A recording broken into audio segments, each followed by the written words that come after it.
last night's loss in Memphis. They're undefeated on the second game of back-to-backs this season, but tonight they may be without Anthony Davis as he returns to his longtime home. New Orleans is all things Zion these days. The Lakers get their second look at the rookie standout. It's the Pelicans and the Lakers for the second time in 6 days for the fourth and final time this season. Lakers going for the season sweep at 5 right here on Spectrum Sportsnet. Hello and welcome to Access Sportsnet Lakers, brought to you by your Southern California Toyota dealers. Chris McGee, James Worthy, Derek Fisher, Allie Clifton on the way. And we do have Allie's some on the way, guys. Anthony Davis will be out tonight with a sore right knee. Alex Caruso also out. Anthony Davis played 51 games this season and missed just 7, but he certainly had a variety of bumps and bruises throughout the season. The last time AD was in New Orleans, first game against his old team, scored 41 points, which is pretty good. More news. Troy Daniels. Lakers are waiving Troy Daniels. Daniels averaged 4 points in 41 games this season. The Lakers will now have an open roster spot, which they can fill with a player that could help them in the playoffs. Reports are that Dion Waiters is working out for the Lakers on Tuesday. All right, let's start with AD first, and then we'll talk Troy Daniels before we get to Mike Trudell. Knee soreness, big game, James. We've talked a lot about this over the last couple weeks since the All-Star break. We saw it with LeBron the other night. When the players are dinged up a little bit, it's time where you have to start thinking about resting these guys and getting them healthy for the playoffs. Well, you definitely have to be concerned about, any nagging injury, particularly around the knee area. Some players can play through that.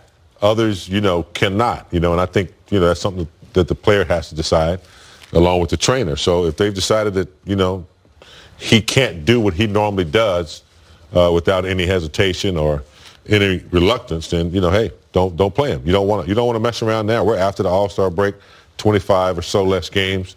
If it's painful, you don't want to take a chance, I don't think. Yeah, and this is the third game in 4 nights with travel. And so this is the type of environment where a player that is maybe experiencing some soreness, something that doesn't quite feel right, the level of fatigue with the travel, it starts to set up for injury, and you don't want to have something linger longer than it needs to. So I understand the Lakers being cautious, AD being cautious, and in particular when you have LeBron James still on the roster, you still have a chance to win tonight. All right, well, let's talk about that open roster spot. Troy Daniels being released, waived, gives him an opportunity to go play for someone else, and it gives the Lakers a roster spot and some flexibility. Of course, the name Dion Waiters has been out there. The Lakers are working him out on Tuesday. When you look at a team that has 45 wins, that's 6 games up in the loss column in the Western Conference. Fish, what's the goal for this Lakers team in terms of adding someone? Well, I think the Lakers want to have additional tools in the box just in case. Mm-hmm. To me, that's what these moves are signaling. You've seen the Clippers add Marcus Morris Sr., Reggie Jackson. They have a longer established culture with Doc Rivers and what they've built there. So when you add new guys in, they're coming into a foundation that's strongly built. I think the Lakers are still building that foundation. Need to be a little more careful with the type of personalities and the type of players you add. Dion Waiters obviously is talented. The question is, will he fit into a group that has a great chemistry and camaraderie that they've established in this season so far? That's the thing people talk about. Who fits Big Game James? It's not necessarily who's going to give you 25 minutes and be the difference in you winning a championship. That's rare that this kind of a person is added, but who fits with the team? Yeah, it's a difficult task sometimes when you've been with someone, even if they haven't been playing. You've been on the plane with this person. You've been, in the hotels. You've been, on the buses with them. You've been talking. You guys have been practicing with Troy and these guys. Even though he's not getting a lot of playing time, bringing someone new, you kind of have to start over with this person again, the team. So it's not a distraction. It's just something that has to happen. I didn't think they would do it at this point, but apparently they're trying to move forward into the playoffs. Don't know if Troy really got a lot of minutes to prove what he could do. It just didn't fit in with the offense and sometimes defensively with his height and everything. But we'll see. We'll see what happens. All right, let's get you live to New Orleans. Final game of a 3-game road trip. The Lakers won't leave L.A. again until after March 16th. Mike Trudell is first on the floor. He's healthy and he's available. Mike Trudell. That's right, guys. Available to play tonight, or at least to report.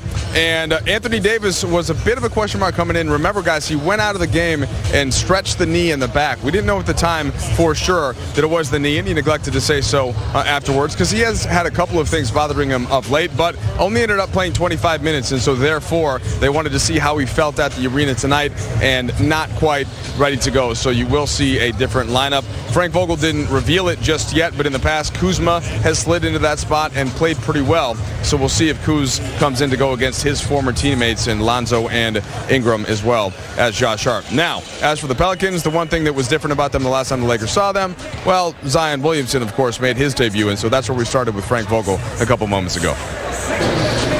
How different was New Orleans with Zion in the third game as opposed to the first 2 times he played?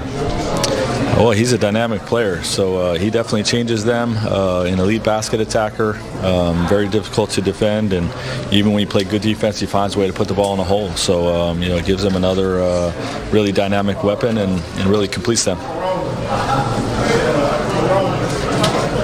With Anthony, there are some teams he would just not play tonight. It wouldn't even be a question. And I don't mean to suggest at all that you should follow that. I'm sure ESPN and the NBA appreciates it. But what is the Laker philosophy when it comes to these back-to-backs and you have a star player, he's a little hurt, why not just sit him out? I'm just playing devil's advocate. Well, if he's healthy enough to play, he plays. It's not really more complicated than that. We wouldn't put a player out there, whether it's a star player or not, that is compromised at all or at risk. But if there's some soreness and they're able to go, then they play. It's not more complicated than that. There's a report that Troy Daniels been waived. Do you know anything about that? Yes, he has been waived, or will be waived. In the process of that, it's a very, very difficult decision for us. We worked in collaboration with Troy and with his agent. Obviously today's the day that, if a player is not waived by today, they do not have flexibility to join another playoff roster. We do not have another move imminent, but we wanted to maintain the flexibility to add a player if we need one, if we have a particular injury to a position. And if we were to do something, we were going to cross that road at some point, and we had to use Troy's roster spot, and Troy would be left out in the cold. So we wanted to do the right thing by the player, and also obviously give ourselves some flexibility. If we need to make some type of move in the future. And like I said, we worked in collaboration with Troy and his agent, and we all felt like this was best, and he chose the ability to explore options to join another playoff team.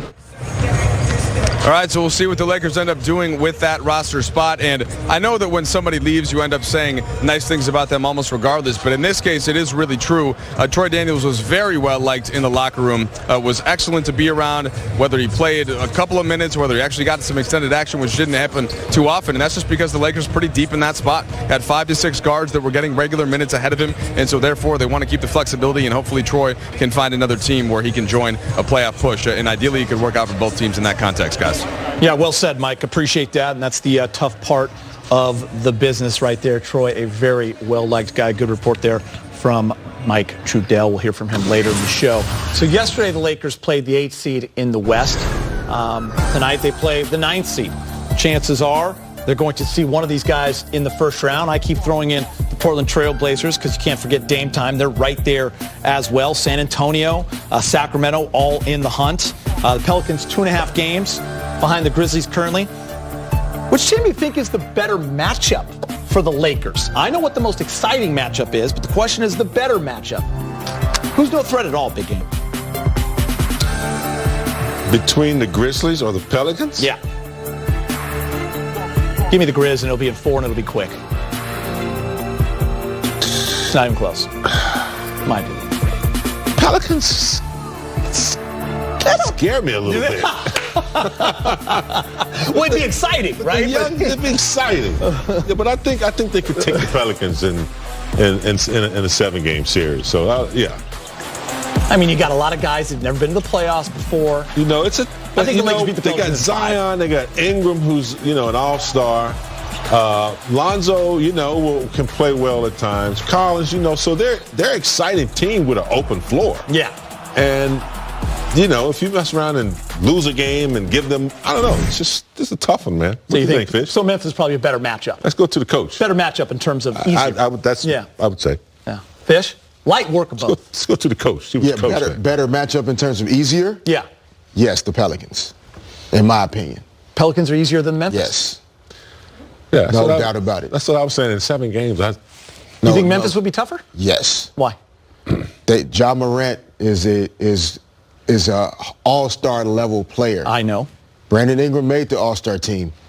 The Pelicans play at such a fast pace, makes it really difficult for them to play any real defense at a high level. They can't stop the Lakers. There's a reason why the Lakers are 3-0 versus the Pelicans so far this season. Probably going to make it 4 tonight, even without AD. I think the Grizzlies have no fear at all of anybody because they don't have anything to lose. And the way they beat up on the Lakers last night, you can... Come on. Okay. It would be easier to beat the Pelicans in 7 games than it would be the Grizzlies. You can buy that. Trust me. First of all, they beat either one in 4 or 5. I don't know how many. I'd go with the Blazers as the toughest, for me personally, if I had to throw in. Right, but we're saying better. I know. Meaning better as in easier. Yes. Not better as in exactly. the scariest. Yeah. So I think the Pelicans would be the better matchup to assure advancing to the second round without any real issues. The Grizzlies ain't scared, man. Those dudes are crazy. Ja Morant, Dylan Brooks, they have no respect for NBA veterans of any kind. They say whatever. They went after Iggy. They don't care, bro. And you don't want to mess around with them. The good news is a lot of these guys for both teams would be in the playoffs for the first time. It's a different beast. Right? Yeah, So you'd be playing some inexperience. Yeah, inexperience. I would agree with that. Yeah. All right, keep it here. We have the Lakers and Pelicans coming up at 5 o'clock. LA native Drew Holiday has put up good numbers against the Lakers. This season, he's averaging 17 points, 9 assists against his hometown team. Coming up later in Access, the Lakers went 3-1 this week, including a thrilling win over the Pelicans. Plenty of highlights to choose from. We'll count down the top 10 plays from the last 7 days. It's very exciting.